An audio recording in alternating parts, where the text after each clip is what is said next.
You're listening to the Cyberwire Network, powered by N2K.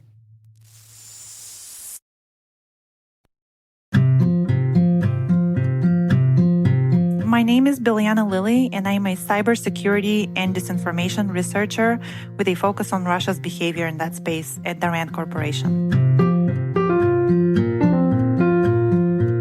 I was born and raised in Bulgaria, which is in Eastern Europe. It's a post-communist country, one of the poorest in Europe, and a very pro-Russian country as well. I thought initially that I wanted to focus on international relations, and at the age of 19, I left my country in order to study in Germany, in Bremen, at the so-called Jacobs University there. And initially, I started studying international economics and history and mathematics, but I wasn't as passionate as I thought I would be. I had a really interesting experience one summer in 2005. I studied international humanitarian law in Kosovo, a few years just after the Serbian-Kosovo war. And that experience was really unique because every single morning as I was going to class, I was walking by gutted churches and destroyed buildings. Although the Serbian-Kosovo war has happened a few years ago, there was still this visible impact from the war on the entire country. And it was such an important experience to me because it made me realize that there are no winners in war.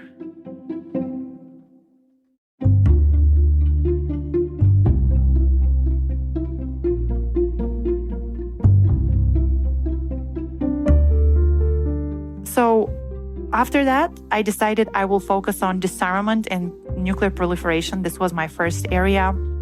And in order to do that, I went first to Oxford University in England, and I did a master's degree in Russian and European studies.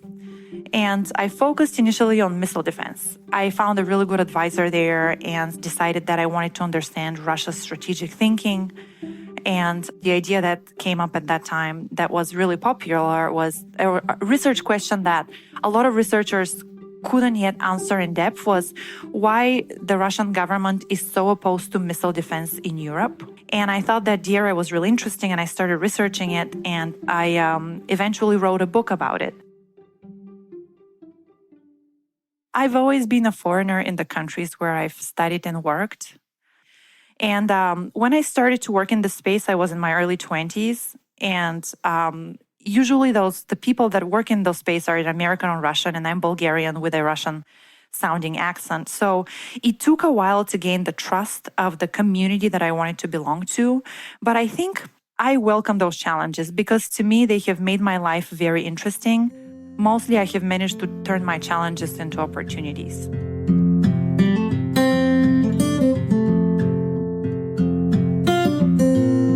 I would advise any researcher or any student or individual who wants to join the space, read a lot, try to acquire some technical skills, take free classes online. You don't have to really invest a lot of money, especially in the beginning, into this. Maybe attend conferences. I learned a lot from attending DEF CON and SciCon. Those are my two favorite platforms where I interact with members of the community. And I have found it so fascinating that the community is so diverse. I find it a wonderful opportunity to build my contacts and and join the community.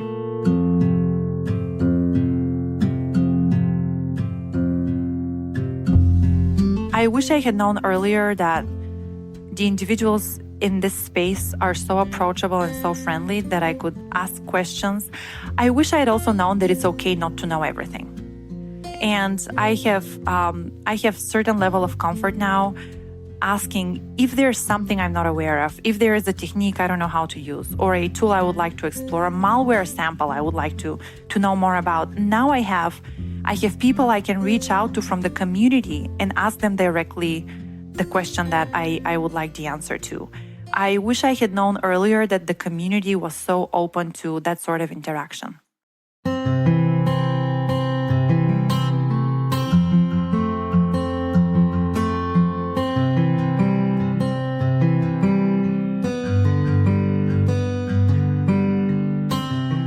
would like to be known for my ideas, for my research. I would also like ideally to have made an impact on policy and to have contributed to the Western understanding of Russia's strategic thinking. I know that the Russians and the Chinese, they're often considered as our adversaries, but I also know that from their perspective, their positions are relevant, they are righteous, and they're correct. And I would like to bring the West towards being able to better understand the Russian perspective.